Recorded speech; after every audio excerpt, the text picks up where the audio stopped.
Hello guys, welcome back to my channel. আজকে আমরা গিয়েছিলাম গঙ্গা স্নান করতে, আর সেখানে গিয়ে আমরা সারাদিন কি কি করলাম সেটা নিয়েই থাকছে আজকের আমার এই ছোট্ট ব্লগটা।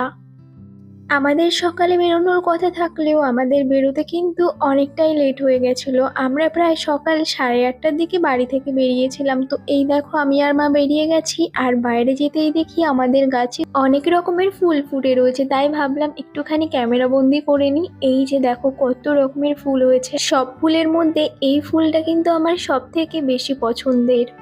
আর আজকে আমরা যাব চাকদার মুকুন্দনগর ঘাটে। তো এই দেখো আমাদের টোটোও চলে এসেছে, আর ইনি হচ্ছে আমাদের বাড়ির সব থেকে ছোট সদস্য। তো আমরা বেরিয়ে পড়লাম আমাদের গন্তব্যের উদ্দেশ্যে। আর যেতে যেতেই প্রথমে চোখ পড়লো কালী পুজোর প্যান্ডেল কিন্তু শুরু হয়ে গেছে। আর বেশি দিন নেই কালী পুজোর। এই দেখো আমাদের এখানে কিন্তু খুব সুন্দর কালী পুজো হয়, সেই জন্য প্যান্ডেলগুলো অনেক সুন্দর করে। আর এই জায়গাটায় একটা মাঠের মধ্যে কিন্তু 4টে পুজো হয়, সেই জন্য কিন্তু ভীষণ ফেমাস আমাদের এখানকার কালী পুজো। আর এনাকে দেখো ঠাম্মির কোলে উঠে পিসিদের সাথে মজা করতে করতে যাচ্ছে, একটুও জ্বালায়নি পুরো গাড়ির মধ্যে। আমাদের বাড়ি থেকে প্রায় 1 ঘন্টা মতো লেগেছিল যেতে, কিন্তু ও কিন্তু রাস্তায় একটুও কান্না করেনি। আর সবুজে ঘেরা মাঠঘাট দেখতে দেখতে আমরা কিন্তু পৌঁছে গেছিলাম আমাদের গন্তব্যস্থলে। বাইরে থেকে এই হচ্ছে মন্দিরটা। মন্দিরটা কিন্তু এরকম দেখতে, আর এর সাথেই আছে সান বাঁধানো ঘাট। তারপরে আমরা নেমে পড়লাম গাড়ি থেকে, আর গাড়ি থেকে নেমে চলে গেলাম সোজা ঘাটের উদ্দেশ্যে। তো এখানে নেমেই প্রথমেই আমি পুচকিকে একটু কোলে নিচ্ছিলাম পুরো রাস্তায়, যেহেতু আমি একটুও কোলে নিইনি। ও কিন্তু বেশ ভালোই এদিক ওদিক সবকিছু ঘুরে ঘুরে দেখছিল। আসলে নতুন জায়গা তো, ও বেশ এনজয় করছিল ব্যাপারটাকে। আর এইটা ছিল মেইন মন্দিরটা, আর এর পাশে কিন্তু আরেকটা শিব মন্দির ছিল।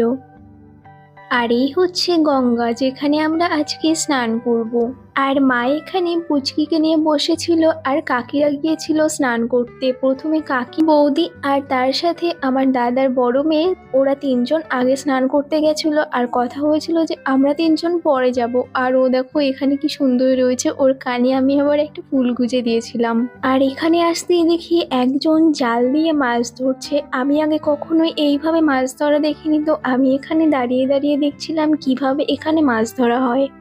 কাকিরা স্নান করতে গেছিল, আর পুচকির খিদে পেয়ে গেছিল, সেই জন্য মা ওকে নিয়ে একটু হাঁটাহাঁটি করছিল। তো এরপরে কাকিরা চলে আসে, আর তারপরে আমরা নামি স্নান করতে। আমি, বোন আর আমার মা একসাথে গেছিলাম। এই দেখো আমরা স্নান করে চেঞ্জ করে চলেও এসেছি। আর এখানে কিন্তু চেঞ্জ করার জন্য একটা আলাদা রুমও ছিল। তো আমি কোনো রকম একটু মাথাটাকে আঁচড়ে নিলাম। ভেজা চুলে চুল আঁচড়াতে ভীষণই অসুবিধা হচ্ছিল, সেই জন্য আমি না চুলটা পুরো ছাড়াইও নি, আসলে ছাড়াতে পারিনি, এত চুল উঠছিল আর আমার মাথা পুরো ব্যথা হয়ে গেছিল।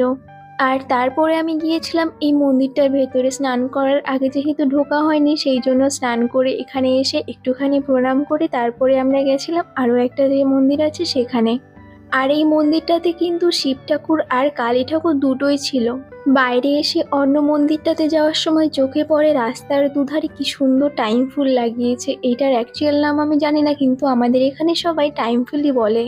তারপরে আমরা চলে গেছিলাম আরেকটা যে মন্দির আছে সেখানে। এখানেও শিব ঠাকুর আর তার সাথে নন্দী মহারাজ ছিল। এখান থেকে প্রণাম করে মন্দিরের পাশ দিয়ে আসতেই এখানে দেখি একটা গণেশ ঠাকুরের মূর্তি বানানো আছে, ভীষণই সুন্দর লাগছিল দেখতে। আর ছিল একটা শিব ঠাকুরের মূর্তি, তার সাথে নিচে ছিল এরকম জল দেওয়া। অনেককেই দেখেছি এখানে এসে ফটো তুলতে, আর আমি ফটো তুলতে গিয়ে তো পড়েই যাচ্ছিলাম। যাই হোক, তারপরে আমরা চলে আসলাম বাইরে। আর বোন বলছিল এখান থেকে কপালে ত্রিশূলের তিলক কাটবে, তো ও এখানে তিলক কেটে নিচ্ছিল। আর এই দাদুরা কিন্তু এখানে বসে থাকে, তোমরা চাইলে এখানে এসে তিলক কাটতে পারো। তেমন করে টাকাও চায় না যে 5 টাকা বা 10 টাকা দিতে হবে, তোমরা যা দেবে তাই নিয়ে সে খুশি থাকে। তো তারপরে আমরা চলে আসলাম এখানে একটু খাওয়া দাওয়া করতে। আর আমরা এখানে খেয়েছিলাম লুচি আর তার সাথে ঘুগনি। তারপরেই আমরা বেরিয়ে পড়লাম বাড়ি যাওয়ার উদ্দেশ্যে। তো আমার এই এলোমেলো ব্লগটা তোমাদের কেমন লাগলো আমাকে কিন্তু তোমরা অবশ্যই জানিও।